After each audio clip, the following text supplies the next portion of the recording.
Hello, hello. Hello, Thomas. How are you? Doing well. Happy New Year, Sinatra. Same to you. Same to you. By the way, I've set it up so that only people with the reserve core team role can talk and share their screens. I think it's a better Okay. setup. Yeah, I think it's a better setup because I think we'll otherwise have people with hot mics and stuff. Um, yeah. Uh, Sounds great. Are we also going to be able to record today for the folks who can't attend, Yes. Eddie? Letty, if everything's well, you're recording, right? Nice.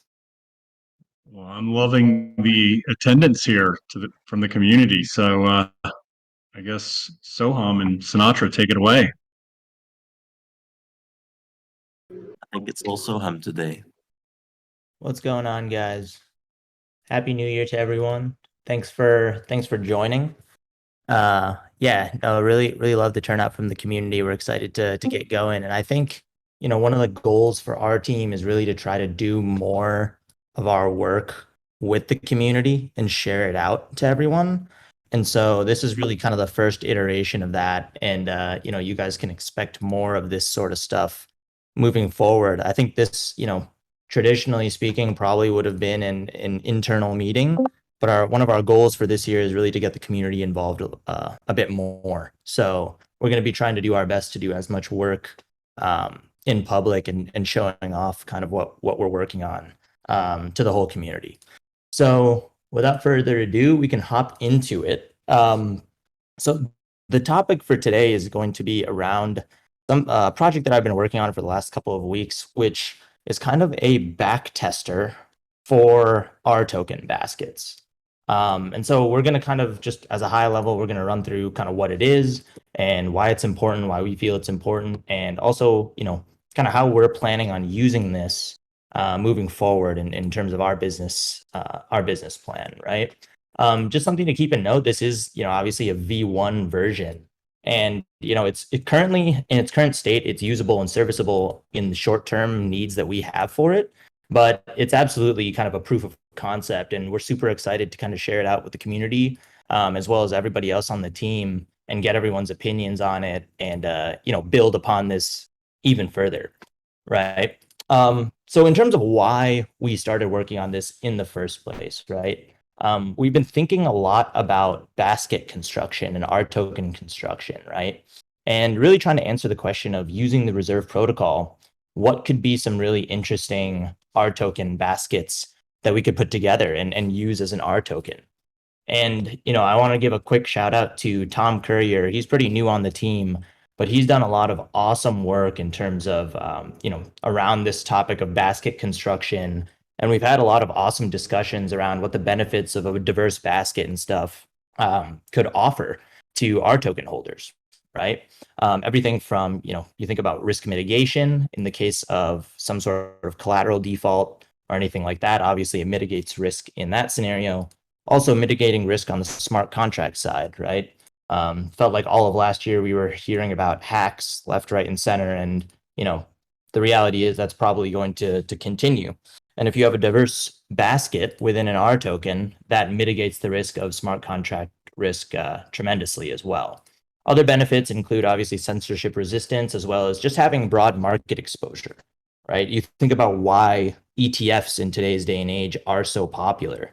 It really is because a lot of people don't want to deal with, devoting parts of their time and energy into figuring out what the best basket is to get exposure to. They really just want to purchase a single ETF and just like let it ride, right? And get broader market exposure. So all these benefits are things that we've been talking about, over the last few weeks, couple months in terms of basket creation, right? And so big shout out to Tom Courier on the work he's done there. So kind of how I want to do this is first I want to take you through the basket construction work that we've been kind of looking at and our current basket construction example of what we've been doing. And then that'll really kind of work into why we think the back tester really adds to the work that Tom and others on the team have already done. So with all that said, let me share my screen and we can kind of go through an example, and then I'll show how the backtester kind of fits into this workflow. So can everybody see this? Yep. For people not familiar with Discord, you should see a watch stream button now, so you can join in and start watching Soham's screen. Perfect. Okay, so basically what we see here is kind of a mock RToken design, right? This one in particular, we've been, in pretty early stage talks with Olympus. I'm sure many of you have heard of them, and trying to just really give them an idea of like, what could an RToken look like, right? What could a diverse basket of some different stablecoin pools look like, right? What could one of these things actually be, right? And so we've taken this, this is just a mock design, but just as an example, you can see here like what's going on in this entire thing, right? And we'll kind of go through it so everyone can understand it. But you have your pool and your platform here on the left side, right? This is all this is saying is what pool is it and where can you go to find this pool? So as you can see, we've designed this RToken with a basket of 6 assets, right? Now, all of this other data is coming from a website called DeFi Llama. If you're not familiar with it, it's a really great DeFi resource. You guys can go check it out. But it basically, you're able to filter and look at data from different pools across different chains and everything. So it's very, very helpful. And that's basically, if anybody's wondering, that's where all these numbers are coming from. So obviously, you have your TVL and APY as of January 1st, right? And so this is going to be in millions, and this is obviously APY. So that's this is coming straight from DeFi Llama. Then you have this column called income. All this is if you were to take the APY and the TVL as of January 1 in this case, and extrapolate that forward for a whole year, how much income would this pool be generating, right? How much total revenue would it generate? And so we have this column here that illustrates that for each pool. Is everyone, I don't know if people can like react with emojis or anything, but is everyone clear on kind of what these 3 columns here represent? Thumbs ups, seeing a bunch of thumbs ups. Okay, beautiful. Now we get into the actual basket construction, and this is kind of interesting. We went through a few different kind of iterations of this, like a few different ways to do it. There's like the TVL weighting method, there's the APY weighting method. We ended up on the income weighting method, mainly because we thought it optimized the best for a balance between yield and risk. And so basically what this is doing, this formula here is it's taking, it's creating an income weighted portfolio, which basically means it's taking the income generated by a particular pool, and then you divide that by the total income of the entire portfolio, and that is going to be your proportion of this pool within this basket itself. Right. And again, the reason why we did this is because we felt it optimized the best for a balance between yield and risk, not leaning too far one way or the other. And so here, given the January 1st numbers, you can see these are the weightings that we would have for these particular pools within this particular RToken, right? And then this all culminates in this box right here, which is your total yield for this particular basket, given these numbers today, right? Does that all make sense to everybody? Thumbs ups, thumbs downs. Cool. Seeing some thumbs ups. Happy to answer any questions on this. But basically, that's where we were, let's call it, a couple of weeks ago, right? And the main issue here, you can see, is that with anybody who's familiar with DeFi in general, all of these numbers are changing constantly, right? Your TVL today on all these pools is not going to be the same as the TVL tomorrow. I guarantee you, once I run the backtester, you guys will see that these numbers will change, right? Even from January 1st to today's January 3rd, all of these numbers change perpetually, right? And so the question really becomes here when we're showing this to people, the question really becomes, okay, this is how this basket would have performed if none of these changed, right? But the real question is, okay, how can we see how this basket performed over the last 6 months, over the last 12 months, over the last 2 years, whatever you want to call it, right? And that's what's really going to show you, okay, is this a viable basket over the long term? My personal background is, I had some background in traditional finance, and I worked on a trading desk. And we used to create these kind of custom baskets when I was on the equities trading desk, right? And the way we would market these to potential investors, whether it's hedge funds or asset managers or anything like that, is we would take this custom basket and we would say, okay, let's backtest this over the last 5 years and let's compare it to a certain index, maybe the NASDAQ if it's like a tech basket, or the S&P 500 if it's like a broader basket or something, and compare it to one of these benchmarks and say, okay, that way the client can see, okay, over time, how would this have performed, right, in various different market scenarios? And that's really what we're going after with the backtester.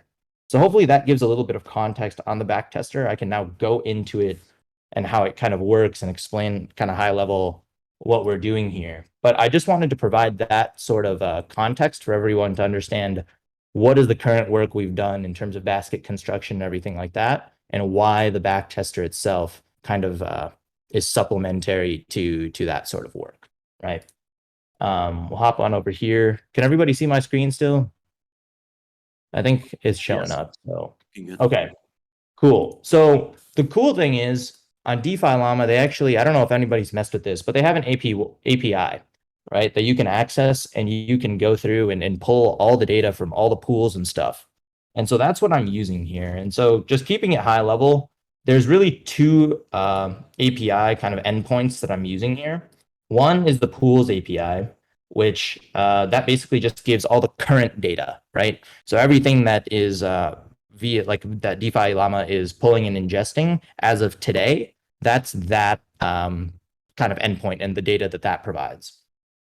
Second is this one, which gives historical data for a singular pool, right? And so the challenge with all this is, okay, I need to pull the current data so that whoever is using this can construct the basket. And then I need to, given the basket of choice, let's call it, we can then take the historical data and join that together to basically create a master data frame that goes back and looks back in time and says, okay, let me do all the calculations that I just showed you guys, but let's do it over the last, 6 months for every day, right? That was the goal of this entire thing. So high level, this basically is just, pulling the current data. You can see I'm filtering for all the Ethereum pools right here. So we run this, and what we basically get is, about 3,500 Ethereum pools, which is, for your guys' reference, like that's what Reserve Protocol is compatible with. So that's why I'm doing that. All the Ethereum pools, right? No, nothing crazy. Now, there's really two different ways you can go about doing this when it comes to joining the historical data on. One is, let's say you want to create a rules-based basket, right? Let's say you wanted to filter for only pools with 1% APY or over 1% APY, only stablecoin pools. You wanted a minimum TVL, so you can get rid of all these like brand new pools that are coming out, all of these things, and you wanted just like the top 10 of these particular criteria and rules that you set, right? This top bucket allows you to set those rules if you wanted to go that route. For the purpose of this demonstration, I'm actually just going and recreating this particular pool this particular RToken that we did in the first example. So that's irrelevant at the moment.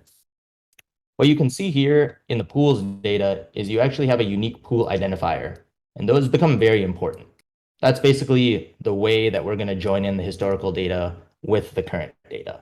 And so what I've done here to just save time is I've gone and I've found the unique pool identifiers and put them here. So that's all that's happening in this. And so now we're going to create our token basically, right? And so we get to this point, right? This is exactly what we just showed, right? These are the exact pools that we were dealing with in this example. Oh, whoops. And it's already done like all the same exact math behind the scenes basically, right? And as you can see, as I mentioned, right, like these numbers are different because the TVLs and the APYs, even in the last two days, have slightly changed. you can see they're pretty much the same, but they're slightly different. Further illustrating like kind of why this is important, as all this stuff is changing at all times, basically. Now, that's pretty much it there. Now the question is, we need to join this in to all the historical data, which is basically this large chunk of code right here. That's what it's going to do. So we run this. This is all. No need to understand this. If you have questions about it, I'm happy to like send this and go through it. But basically, that's all it's doing, is it's combining this into one kind of master data frame. And that's where this kind of comes in, right? So here's the master data frame. These are the columns. This is what it looks like. And basically what you have is, as you can see, going all the way back to, what is this? July 29th, all the way down to today, we have for each day, for each one of these pools, we've got the TVL, APY, income basket weight, which if you remember, we calculated up here. Portfolio yield contribution, that's just basically a math that's being done to define how much of the basket weighting multiplied by the yield. So how much of the yield is contributing to the entire basket for a particular pool. So we have this, and the last step is really just creating a column for the total portfolio yield. So basically this box right here that we went through for every single day going back to, in this case, July 29th. And so we run that, and you can see this last column here, total portfolio yield, going all the way back. And that's really the bulk of it. And then the last step is to graph it. And then boom, you can see, in this case, as I mentioned in traditional finance, we like to compare it. You want to comp it to some sort of benchmark. In this case, I chose to comp it to compound USDC, which, you could maybe comp it to Aave or something like that as well if you wanted to.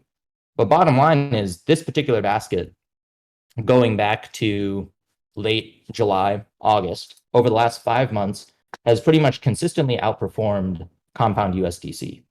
And the way this is constructed, it's very flexible in terms of, okay, let's try this with another basket. Let's try this versus not compound USDC. Let's try it versus Aave or another pool or anything like that. All of those things are possible. Obviously, right now it's a little bit code heavy, but you can see if you throw through like a interesting front end or like an easier to use front end behind this, it could be very user friendly. And people who are constructing potential deployers for RTokens could use this to mess with and construct their own unique baskets.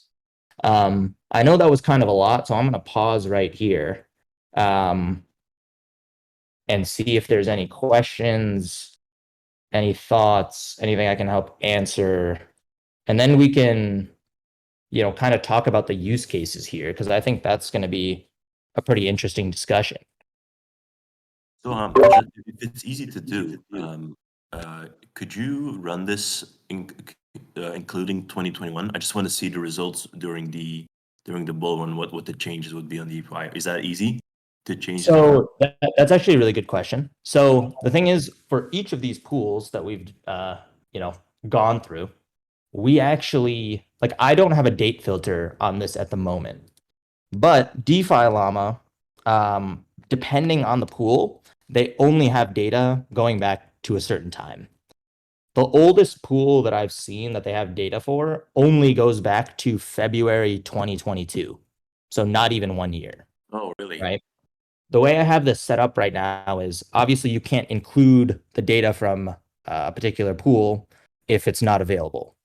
And so what I do is I take the quote unquote, basically the pool with the least amount of data, that's where it filters from.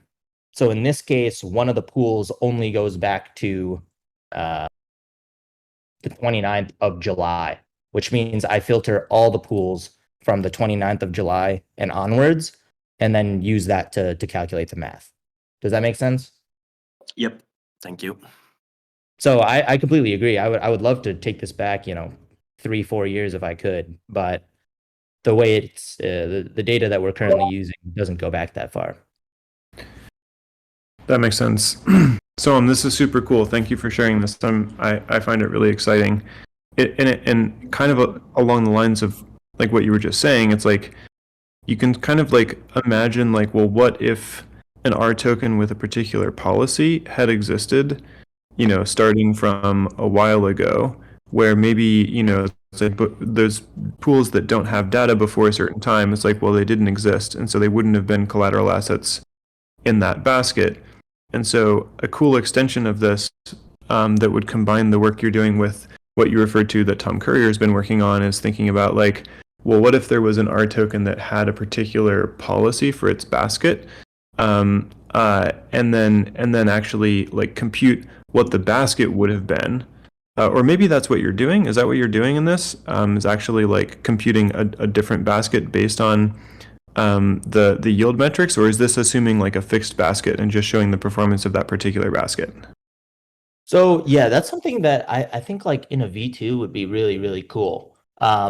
When you say particular policy, are you talking about like kind of the rules-based approach that I was referring to before? Because I think when I was talking to Tom about this before, we were talking about this rules-based approach where it's like, okay, based on this certain criteria of rules, we create a basket, and every so often, maybe every quarter, every 6 months or something, they rebalance, and like a new, the backing for that R token is replaced based on certain rules. Is that kind of what you're talking about when you refer to policy? Yeah, exactly. Like Tom's been exploring the idea of like you could have in particular, you could have like lists of different available collateral assets that are somehow rated like A through F or something in terms of their safety. And then you have R tokens that have, like you're saying, like basically just like a mechanistic choice algorithm of like, okay, this R token is willing to only take collateral that's like A or A plus, whereas this R token is willing to take collateral that's like, C or better. And so then you'd end up with different baskets based on those policies and based on, basically yield metrics, or like you said, maybe income, like a combination of yield and TVL. Yep. No, I totally follow you there. And so the way this is currently, this is basically rebalancing the portfolio daily, right? Because you're calculating new basket weights every day, right? Yeah. So that's actually also a very good question. So I ran into that issue because I was like, should this be like, it's not viable to actually rebalance, or maybe it is, but in our situation, it's at the moment, it's not really viable to rebalance these every single day. So that's why I'm using today's data, the current data, to basically calculate the basket weights. And those basket weights don't change with the back test. Does that make sense?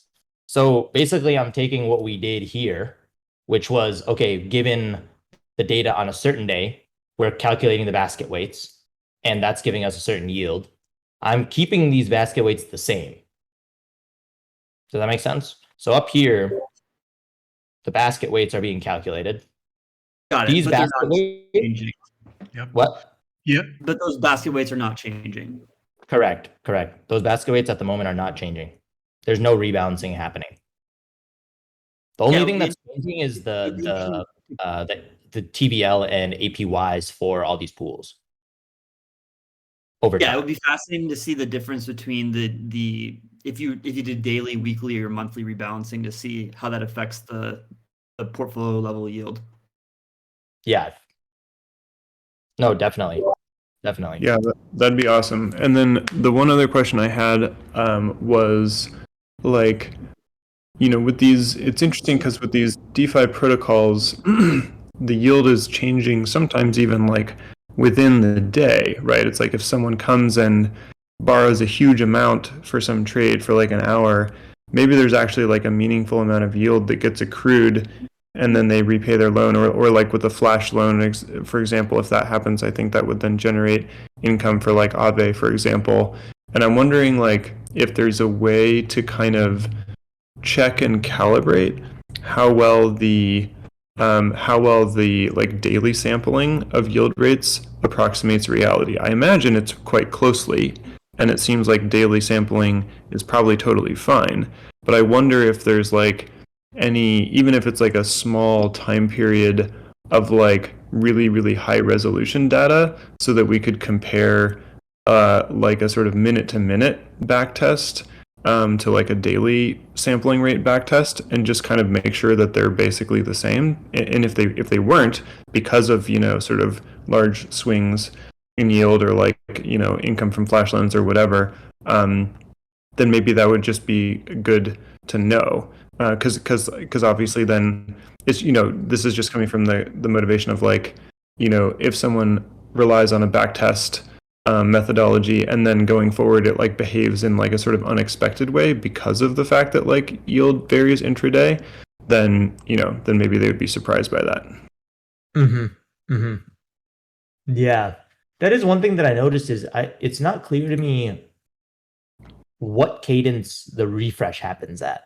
When I was working on this, it seemed like each day, as each day went on, the refresh for a particular day would happen like at an arbitrary time.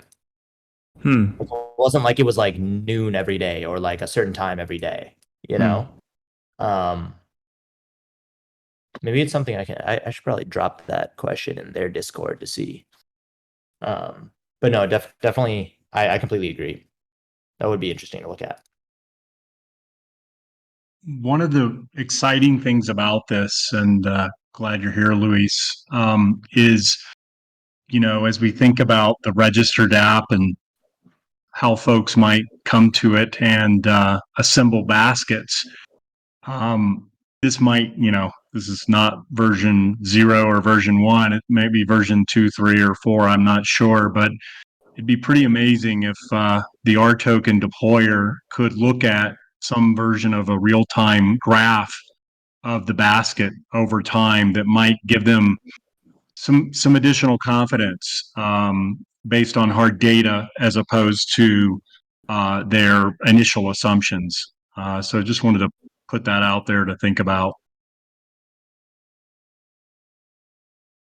Yeah, absolutely. I think that's like a good kind of transition into the use cases for this in general, right? So The reason this was, hey, what's up? Yep. There are a few people that have chatted in the channel chat itself. Do you know what I mean by that? Like the chat of this voice channel. Oh yeah. I got you. There's a few questions there. Maybe you can. Yeah, for sure. I'll just say this real quick, and then I'll check those out. And then people can. I'm actually curious to hear what everyone has to say about this. But when we're thinking about use cases for this, right? The reason this kind of came into existence is on the business development side, when we're creating these mock baskets and showing them to potential deployers, this ends up being a way to market particular baskets, right? And so this is, this can be used in the state it's in right now to do exactly that, and that's one of the use cases that we're going to use for this. But curious to hear everyone else's thoughts on some different use cases for this. Obviously, I'd like to add on a new feature in the DApp itself, but anything else? I'd like to add on to what you said, Soham, and kind of also something that Nevin had planted a seed with me before. Nevin kind of used this word policy earlier. And the truth is, we don't really know how our token deployers might configure their baskets. Sometimes they might talk to us, sometimes they may not. Sometimes they might be optimizing for safety. Sometimes they might be optimizing for yield. There's a whole number of factors the RToken deployer might be optimizing for. For example, a DeFi entrepreneur might be optimizing for themselves getting a nice revenue cut of the RToken when it's deployed. That gets set up by the RToken deployer, and it can only be changed by governance in the future. Whereas a protocol or another L1 chain, for example, that might want to launch an RToken, they may be less interested in taking a cut of the revenue and more focused on building sticky TVL in their ecosystem. So I just wanted to kind of put that out for folks, even, as Soham mentioned, we're having some conversations with Olympus and a few other protocols. When we assemble these, we don't actually have all the information. We try to do our best to deduce what gets them more excited versus less excited, what their sensitivities are. And what we're really trying to do is illustrate the possibilities that can go into these baskets. I can tell you all that not everyone fully understands the sort of range of assets and DeFi pool assets that can go into RToken baskets. And I had a conversation about a week ago, and they picked up on the importance to them before I did, because censorship resistance is really important to some of these protocols, even more important than revenue sharing.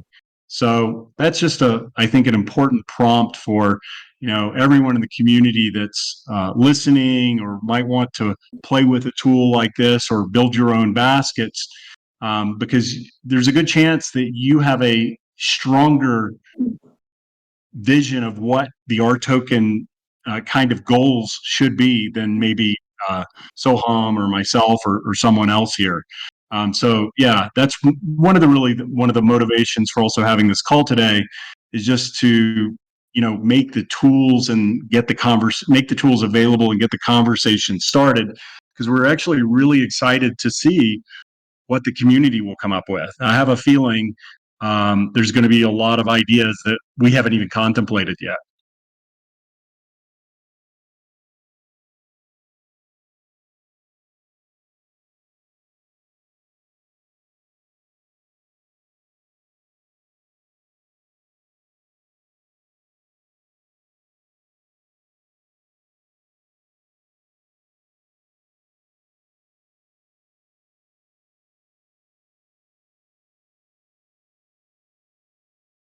Anyone else from the team have any other thoughts or use cases for this?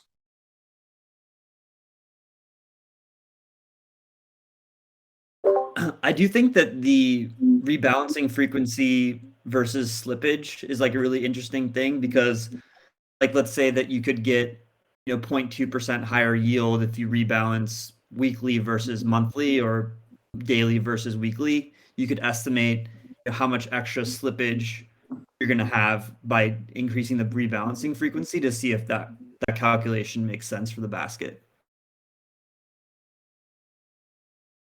Yeah, you're basically, are you talking about the gas cost? Well, no, like if you're looking at portfolio performance, you'll have a different portfolio performance if you're like updating the basket allocations daily, weekly, and monthly or quarterly.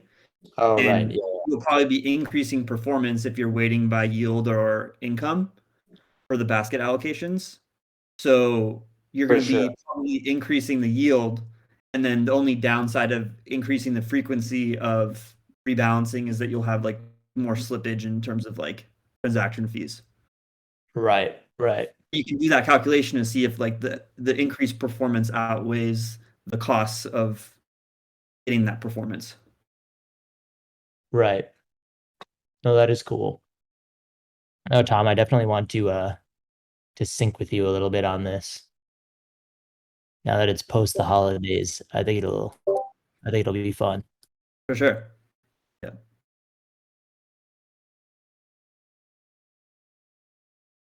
And there was one person that asked a question about like the income weighting.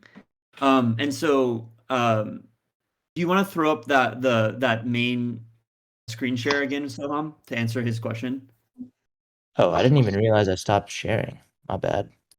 Yeah, I'll read the question. Are The you team- talking about this one? And that one. Yeah. So he said, I find it a bit difficult to see the direct link between the revenues for the shareholders and the TVL revenues for the protocols.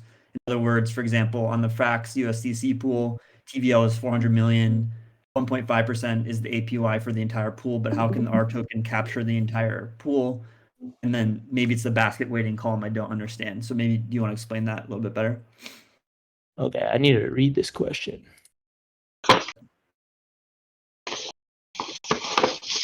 So you're saying Frax USDC. Okay, let's just take this example let's just work off of the January 1st numbers right here. So it's 400 million TVL, right? And 1.87% APY, right? And so the whole pool would be generating with this, if this stood constant for an entire year, the whole pool would be generating $7.52 million worth of revenue. Now, whatever portion of the, it would have to be dictated by how big the RToken is, right? What percentage of the RToken actually is holding assets or is backed by assets within this pool. Let's say it's 100 million, right? That would be like a quarter of that. So that would mean that the RToken itself would be generating this divided by 4 approximately amount of revenue.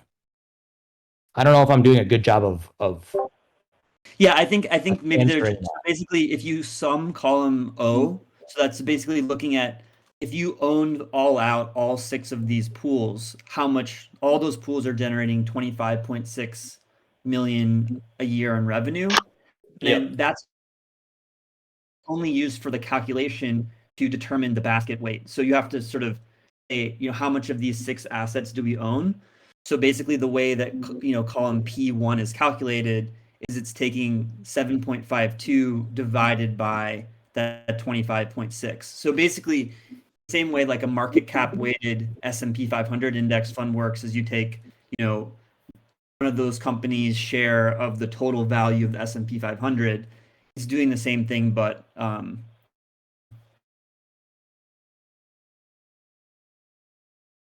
don't know if that helps. Hopefully. yeah, it maybe the clarification is like Vic team. I don't know if that helped at all. Vic team.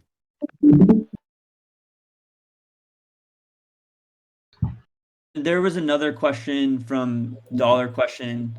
It's could you pick some sort of sample frequency across time to average basket weights and maybe mitigate anomalies in individual pool discrepancy? So I think that's a really good idea. And so instead of you looking at like the January 1st data, what we could potentially look at is what's the average TVL for the last week or the last 30 days, and what's been the average APY for the last week or the last 30 days, so that you can more slowly rebalance the pool. So then if there's suddenly a spike in yield of one pool, as you mentioned, or TVL, it doesn't change your basket weights quickly. Like it's using like a month of data. Yeah. No, I agree with all that stuff. I think I actually wanted to do that. I wanted to use more of like a rolling average, but depending on the pools that I was using, because some pools only do have, 30 days of data or something. That's what was becoming a little bit tricky, because I wanted to use, like, for example, in this pool, because we have data going back months, we could use like a rolling 30-day average, and that probably would be a little bit better. It would provide like a smoother curve most probably. But the ones that only have like 35 days of data, all of a sudden that just like messes it up, right? But yeah, no, definitely. Is it possible to pull this data from like the smart contracts themselves or from the pools themselves instead of through DeFi Llama? I have no idea. Okay. I think that's a really interesting question, Tom. In fact, I wasn't thinking of that as the answer, but I believe there are more proprietary data sets that are, not free, like DeFi Llama. Certainly lots of the kinds of trading houses that are doing sophisticated backtesting, they might even be building their own data sets to do this. But I think that's a really interesting idea, Tom. Could we just look on the blockchain and pull that data? Yeah, actually, now that I'm think- thinking about it, that should be possible, because like Dune does that. You have to. I think Dune does it by calculating in a specific manner for each type of pool. I could be wrong, but when I last looked into this, it's like very specific for every type of pool on how you get the yield from the blockchain. And you might have to like calculate it yourself based on like the average rate of emissions and all that stuff. So I think it's a pain in the neck. I could be wrong. Also, by the way, Soham, I haven't said anything yet, but this is awesome, and I'm excited to play around with it. Yeah, definitely excited to keep building on it. As mentioned, you know, for me, the main improvements on the visualization side are just making it more easy to use and having better and more smooth visuals. But I love all the ideas coming from both the team and the community on how to improve this. I mean, as I mentioned, it's a V1 and we can't wait to keep chipping away at it.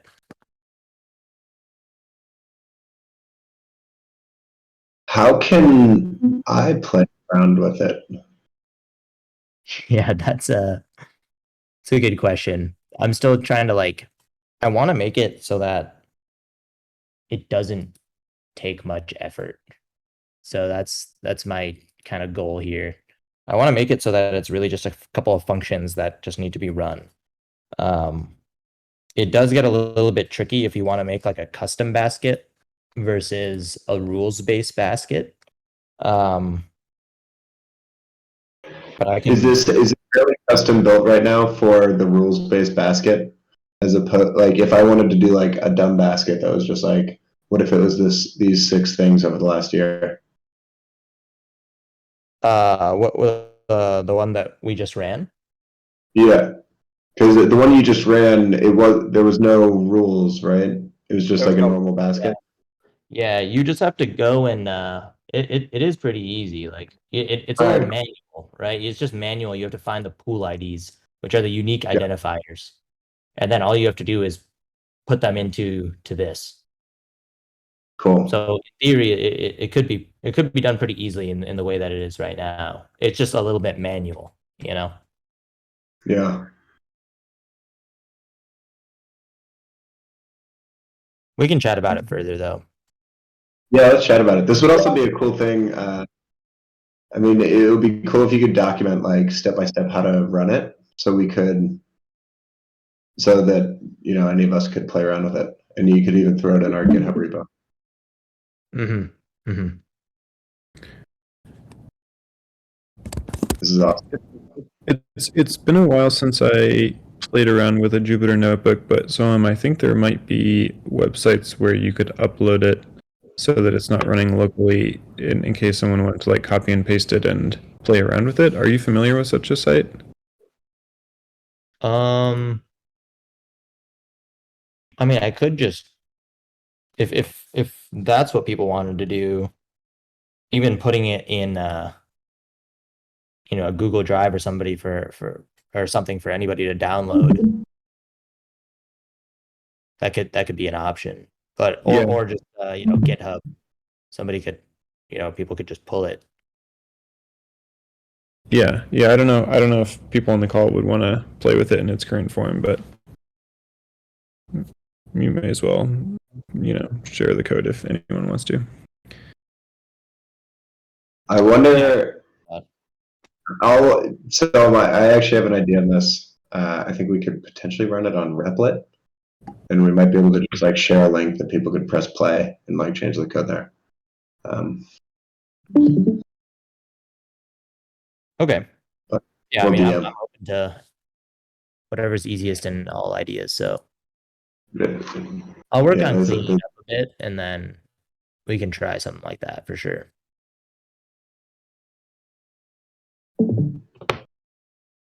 All right. I mean, I think we're pretty much at time here. Does anybody have any last minute stuff they want to bring up, or any last minute questions or anything?